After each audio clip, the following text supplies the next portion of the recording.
अल्हम्दुलिल्लाहि रब्बिल आलमीन वस्सलातु वस्सलामु अला रसूलिहिल अमीन व अला आलिहि व अस्हाबिहि अजमाइन इला यौमिद्दीन।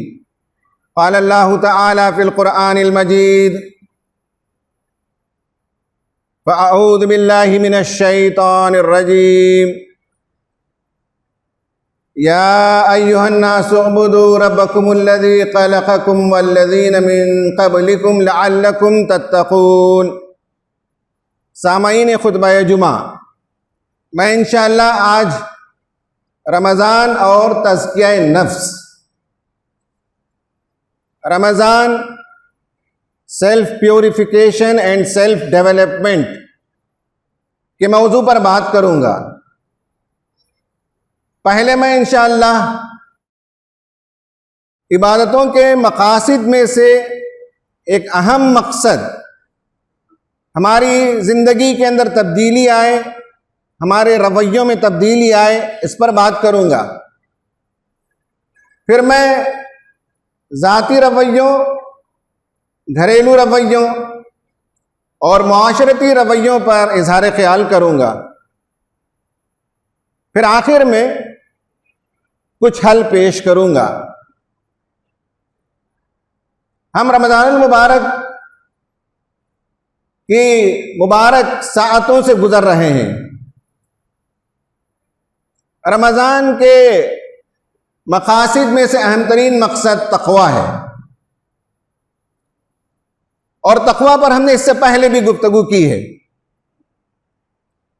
और अभी जो आयत मैंने सूरह बकरा से तिलावत की, उसमें सारे इंसानों को दावत दी गई कि अल्लाह ताला की इबादत इख्तियार करें।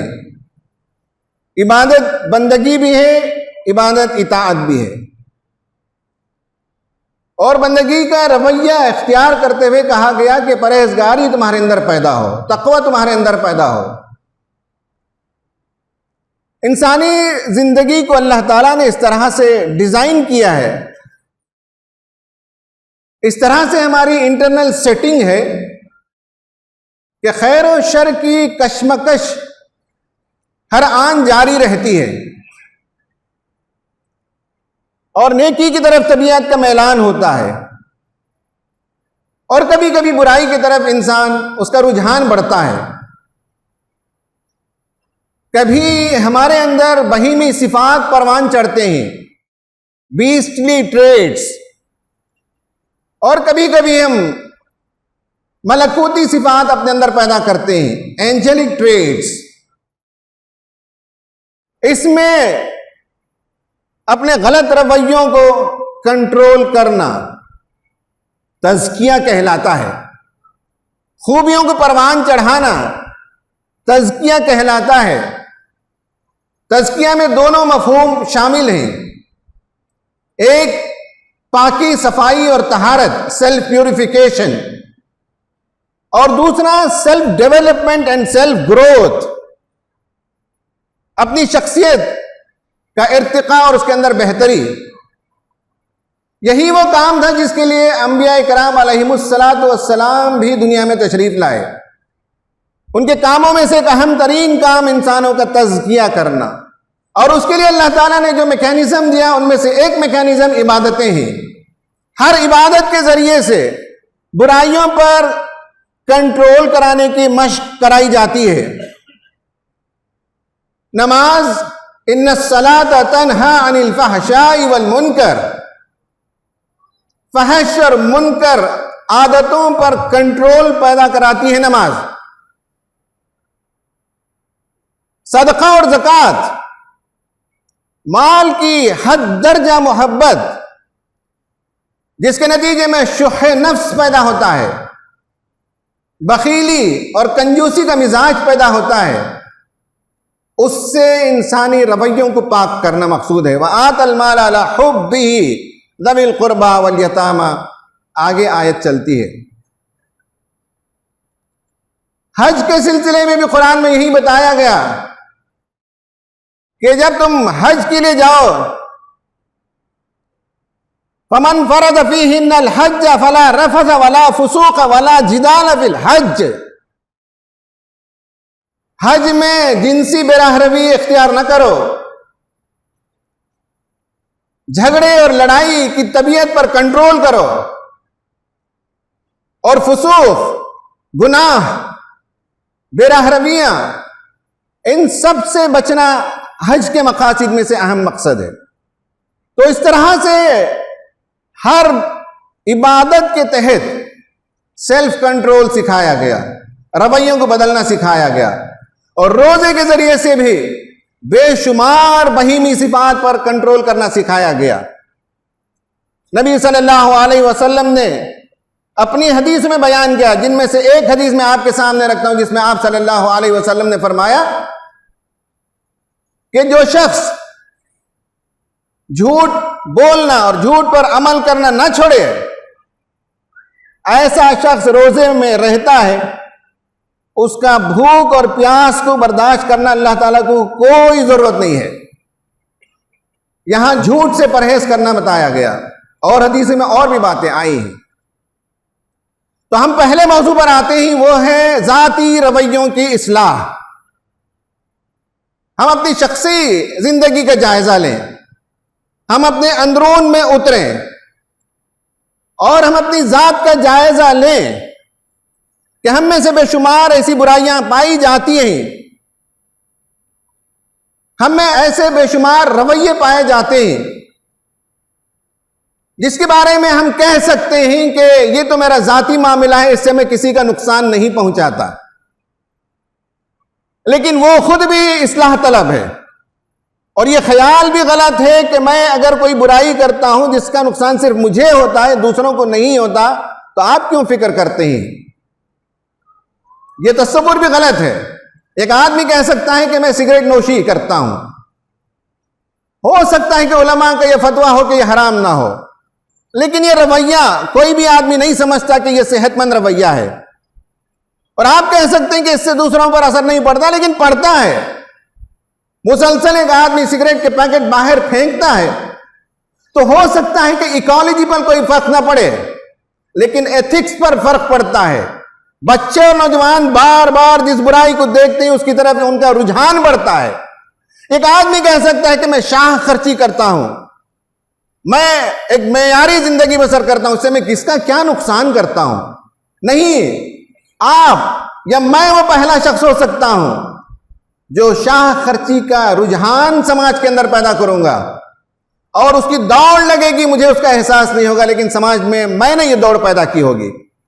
तो बाज जाती बुराइयां ऐसी होती हैं जिनके बारे में कभी कभी ये ख्याल होता है कि ये तो मेरा जाती मामला है, इससे किसी और का नुकसान नहीं होता, लेकिन हकीकत में दूसरों का भी उससे नुकसान होता है। जाती रवैयों को बदलने की जरूरत है रमजान अल मुबारक में।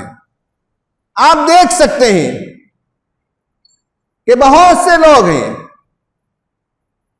जिनकी जिंदगी का जायजा लेने के बाद पता चलता है, या हमारी जिंदगी का जायजा लेने के बाद पता चलता है कि हमारे जहन की गलियों में गर्द गुबार जमा है, हमारे नफ्स के अंदर उकसाहटें बार बार पैदा हो रही हैं, हमारी फिक्र के अंदर मनफी ख्यालात के पहरे लगे हुए हैं, जहां कोई मुस्बत बात अंदर जाने की इजाजत नहीं है। कभी हमारे अंदर हद से बढ़ा हुआ गुस्सा और तशद्दुद होता है। हम में से कुछ लोग होते हैं जिन्हें दौलत का नशा होता है, कुछ लोग होते हैं जो किसी खास फर्द से दुश्मनी को अपना शियार बना लेते हैं, कुछ लोग हैं जो दूसरों को अजियत देकर मजा लेते हैं, किसी को हुस्न पर नाज होता है, किसी को अपनी ताकत का गर्रा होता है, किसी को अपने कबीले और खानदान का पिंदार होता है, कोई फर्द ऐसा होता है जिसे एहसास बरतरी का रोग लग जाता है, और कुछ लोग होते हैं जो एहसास कमतरी के अंदर मुब्तला होकर अपनी शख्सियत को मफलूज कर लेते हैं। कुछ लोग हैं जो दौलत का इजहार करते हैं, और कुछ लोग होते हैं जो अपने ऑफिसर के ओहदे पर बैठे हुए खयानत को अपनी जिंदगी का लाजिमी जुज बना लेते हैं। आप अगर गौर करेंगे तो कुछ लोग वो भी होते हैं जो अपनी तमाम तर नाअहली को दूसरों के सर थोप देते हैं, और कुछ लोग दीगर लोगों के रवैयों को बहाना बनाकर दीन की खिदमत से अपने आप को पीछे रखते हैं। ये तमाम रवैये खुद हमारी जात के इर्तिका में रुकावट हैं।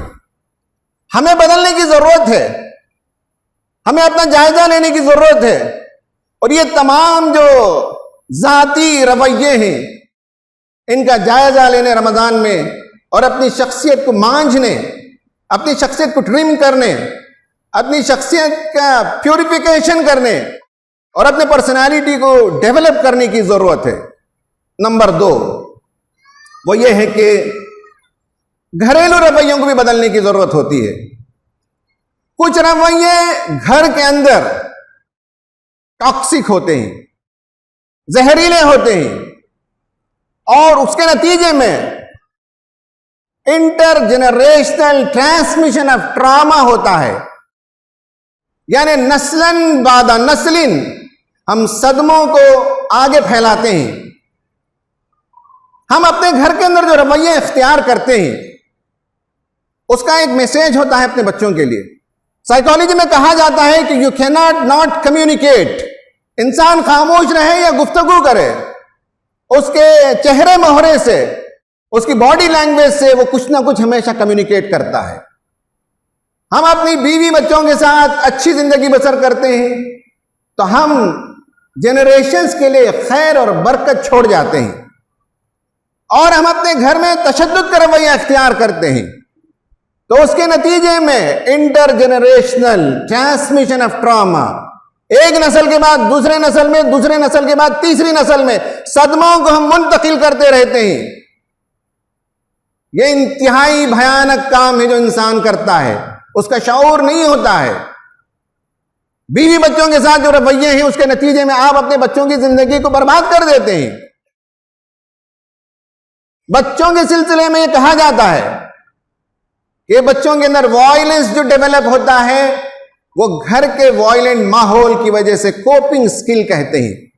बच्चे बहुत दिन तक बर्दाश्त करते, फिर उसके बाद उनको समझ में आता है कि इस माहौल में जीने का एक ही तरीका है कि वो हम भी वायलेंस करें, और बाद मर्तबा बच्चे घुट घुट कर जिंदगी बसर करते हैं, जिसके नतीजे में उनके अंदर डिसीजन मेकिंग की सलाहियत खत्म हो जाती है।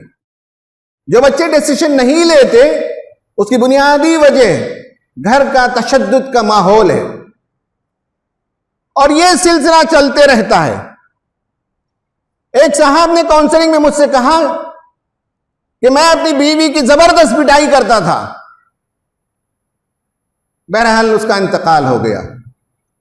हमारे बड़े भाई साहब आज भी अपनी बीवी को बेतहाशा मारते हैं, और हमारे अब्बू भैंस को जिस लकड़ी से हाँका जाता उसी लकड़ी से हमारे अम्मी की पिटाई करते थे।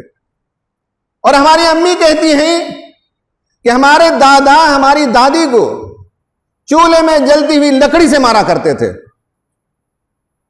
अब वो कहता है शख्स कि मैं आगे अपने बच्चे की शादी करने वाला हूं, मुझे परेशानी है कि कहीं मेरा बच्चा भी ऐसा ही रवैया अख्तियार न करे। यह मिसाल है इंटरजेनरेशनल ट्रांसमिशन ऑफ ट्रॉमा, और ऐसी नस्लें ता क़यामत बद्दुआ करती रहती हैं जिसके नतीजे में उनकी जिंदगी बर्बाद हो गई। वालिदैन के रवैयों की वजह से हो सकता है कि अल्फाज में वह बद्दुआ न करें, लेकिन दिल से आह निकलती है, क्योंकि उनकी शख्सियत मजरूह हो जाती है। रमजान वो महीना है जहां हम जायजा लें, अपने गुस्से का जायजा लें, घरेलू रवैयों का जायजा लें, बीवी बच्चों के साथ बर्ताव का जायजा लें, और हम घर के लिए एक रहमत बन जाएं, प्यार के सौगात तकसीम करने वाले बने, हमारा घर जन्नत नुमा घर हो जाए।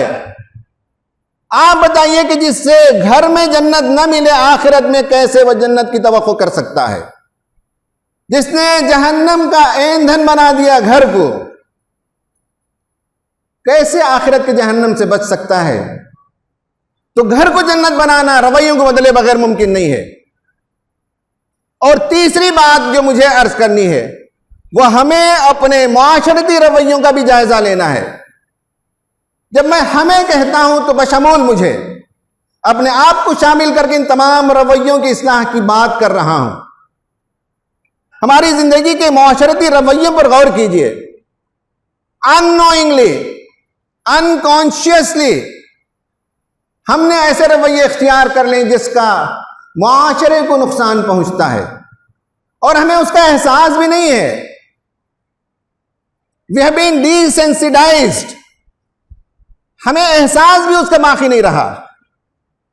हम जब घर बनाते हैं तो अपनी खिड़की उस जानिब खोलते हैं जहां दूसरे का प्लॉट होता है, और अगर वो जरा शरीफ आदमी हो तो छज्जा भी वहीं निकालते हैं और बालकनी भी निकाल लेते हैं। और जब उसे अपना घर बनाना होता है तो मेरे प्लॉट से 3 फीट छोड़ना उसकी मजबूरी होती है। हम कार पार्किंग करते हैं, जब हमारे पास कार पार्किंग का स्पेस नहीं है तो कार लेने का जवाब क्या है। मुझे जापान कई मर्तबा जाने का मौका मिला, वहां कहीं भी आप सड़कों में पार्किंग नहीं देख सकते। गवर्नमेंट ने उसका इंतजाम ही नहीं किया। जो आदमी गाड़ी ले वो अपनी पार्किंग का इंतजाम करे, जो आदमी होटल खोले उसके आने वाले कस्टमर्स की पार्किंग का वो इंतजाम करे, जो आदमी मस्जिद बनाए वो आदमी अपने आने वाले नमाजियों के लिए पार्किंग का इंतजाम करे। हम कैसे पार्किंग करते हैं? एक गाड़ी कम से कम 7 फीट बाई 17 फीट की होती है, कम से कम 100 स्क्वायर फीट वो कब्जा करती है। और जिन शहरों में हम रहते हैं वहां 100 स्क्वायर फीट कम से कम 20 लाख रुपए होती है। यानी हम अवाम के 20 लाख रुपए पर काबिज होते हैं। हमें उसका एहसास भी नहीं होता कि हम काबिज हैं, हमें कोई इख्तियार नहीं है। वो ना हमारी पार्किंग है ना गवर्नमेंट के अलॉटेड पार्किंग स्पेसेस हैं। ये हमारा रवैया होता है। हम कचरा घर से लेकर जाते हैं और किसी कोने में फेंकते हैं, फिर दूसरा और तीसरा और चौथा और पांचवा बंदा लाकर फेंकता है, और देखते देखते कूड़े का एक पहाड़ वहां खड़ा हो जाता है, जिससे पूरे माशरे के अंदर बीमारियां फैलती हैं और मूजी जानवरों की आमाजगाह वो पहाड़ बन जाता है। क्या ये सब इंसाफ है? क्या ये रवैये समाज के लिए सेहतमंद रवैये हैं? हमारे ये रवैये। मैं एक मस्जिद में मुसलसल 15-16 साल तक जुमे का खुतबा दिया करता था। उस मस्जिद के जिम्मेदारान पढ़े लिखे समझदार एजुकेटेड क्लास के लोग थे। वो रमजान में एक इफ्तार पार्टी करते जिसमें इन्फ्लुएंशियल लोगों को बुलाते, हुकूमत के अफसरान को बुलाते। मैं बहैसियत खतीब वहां इफ्तार के प्रोग्राम में शरीक था और इत्तेफाक से मेरे बाजू एक पुलिस ऑफिसर आकर बैठे। मैंने उनसे ऐसे ही कुछ ना कुछ बात करनी होती है तो मैंने पूछा कि मुस्लिम मुआशरे का लॉ एंड ऑर्डर का सिचुएशन कैसे होता है, मुस्लिम मोहल्लों में लॉ एंड ऑर्डर की सिचुएशन क्या है, मैंने पूछा। पुलिस ऑफिसर जिन्होंने कहा कि उनके तहत 4 थाने आते हैं, कहा कि मुसलमान मोहल्लों की बास खूबियां हैं, वहां औरतें महफूज होती हैं। रात के 1 बजे भी कोई औरत तन्हा जाती है तो उसे किसी किस्म के अंदेशे नहीं होते। मुस्लिम मोहल्लों में डकैती, प्रॉपर्टी के झगड़े में कत्ल कर देना या कर्जों के बोझ तले दबकर फांसी पर लटक जाना, ये मुस्लिम मुआशरे में नहीं होता, नहीं के बराबर होता है। अलबत्ता मुस्लिम मुआशरे से हमें 2 परेशानी होती है। उन्होंने कहा जब तुम्हारे मजहबी दिन आते हैं, शब बारात, रमजान, ईद मिलाद के जुलूस और जलसे, तो उन्होंने कहा कि आपके नौजवानों को कौन तरबियत करे कि एक एक गाड़ी में 4-4 लोग बैठते हैं, रेसिंग करते हैं, व्हीलिंग करते हैं, जिसके नतीजे में किसी अनजान आदमी को जाकर टकराते हैं, उसकी मौत वाक़ हो जाती है। आखिर आपके नौजवान रमजान में और ईदैन के वक्त और अच्छे लम्हात में ऐसा क्यों करते हैं? एक बात तो उन्होंने ये बताई दूसरी बात उन्होंने बताई कि आपके नौजवानों के अंदर गैंग वार्स होते हैं, यह हमारे लिए बहुत प्रॉब्लम होता है कंट्रोल करना, और छोटे मोटे हथियार और आलात भी बरामद होते हैं उनके पास से। उन्होंने कहा कि इस नई नस्ल की तरबियत की जिम्मेदारी किसकी है? हम लोगों ने कहा कि यकीनन वालिदैन की भी जिम्मेदारी है और समाज की भी जिम्मेदारी है, समाज के जिम्मेदारों की भी जिम्मेदारी है। इदारे, जमातें, मस्जिदें, ये सब उनकी भी जिम्मेदारी है कि हम अपनी नई नस्ल को संभालें। यह हमारा सरमाया है, यह हमारा एसेट है और हम इसे लूज नहीं कर सकते। इन्हें अच्छा इमेज दुनिया के सामने पेश करना होता है। ये वो मुआशरती रवैये हैं जिन्हें बदलने की जरूरत होती है। जाती रवैये, घरेलू रवैये और मुआशरती रवैये। हल क्या है? हल नंबर 1 है सेल्फ इंट्रोस्पेक्शन। बलिल इंसानु अला नफ्सिही बसीरा। दुनिया के सामने चाहे तो कुछ तावील कर सकता है इंसान, लेकिन अपने आप के सामने तावील नहीं कर सकता। वो ज्यादा बेहतर जानता है कि उसके रवैये कैसे हैं। हमें इस रमजान में तन्हाई में बैठकर अपने रवैयों का जायजा लेना है।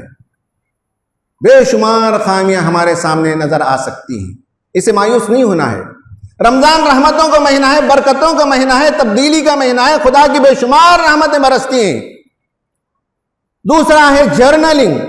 जर्नलिंग करना, लिखना। कौन कौन से रवैये हैं जो हमें अर्जेंट बेसिस पर कंट्रोल करना है। जाती जिंदगी में किसे कंट्रोल करना? हो सकता है कि 10 कमजोरियां मेरे सामने आ जाएं, उनमें से एक को मैं पिकअप करूं। घरेलू रवैये में हो सकता है 4-5 बड़ी बड़ी खराबियां मैं अपने आप में पाता हूं, एक को मैं पिकअप करूं। मुआशरती रवैयों में मुझसे बहुत सी गलतियां हो सकती हैं, उनमें से 1-2 को मैं पिकअप करूं, टिक करूं, सेलेक्ट करूं और जर्नलिंग करूं कि इस पर मैं निगाह रखूंगा कि अगले 3 महीने में यह रवैया दुरुस्त हो जाए। और आखिरी बात यह है कि अमली इक़दाम करने की जरूरत है। हमने बीवी को सताया है तो माफी मांगने की जरूरत है। बीवी ने शौहर को तंग किया है तो माफी मांगने की जरूरत है। हमने बच्चों के हुकूक अदा नहीं किए तो हमें एतराफ करना पड़ेगा उनके सामने। हमने पड़ोसी को सताया है तो उनसे माफी मांगनी पड़ेगी और हुकूक अदा करने पड़ेंगे। अमली इक़दाम के बगैर चेंज मुमकिन नहीं है। रमजान का महीना यही तज़किया का महीना है, यही तरबियत का महीना है, यही सेल्फ प्यूरिफिकेशन है, यही वो सेल्फ डेवलपमेंट है जिसका जर्रीन मौका हमें हाथ आया है। ऐसा ना हो कि यह रमजान आए और चला जाए। इस गोल्डन अपॉर्चुनिटी का हम इस्तेमाल ना करें और हमारी जिंदगी वैसी की वैसी रह जाए तो हम बड़े बदकिस्मत होंगे। इसलिए अल्लाह ताला से हमें दुआ करनी चाहिए कि अल्लाह ताला इस रमजान को हमारी जिंदगी में तब्दीली और चेंज का जरिया बनाए और हमारी शख्सियत अपने लिए भी और दूसरों के लिए भी मुफीद हो जाए। अल्लाह ताला इसकी तौफीक अता फरमाए। आमीन व आखिर दावाना अनिल हम्दुलिल्लाहि रब्बिल आलमीन।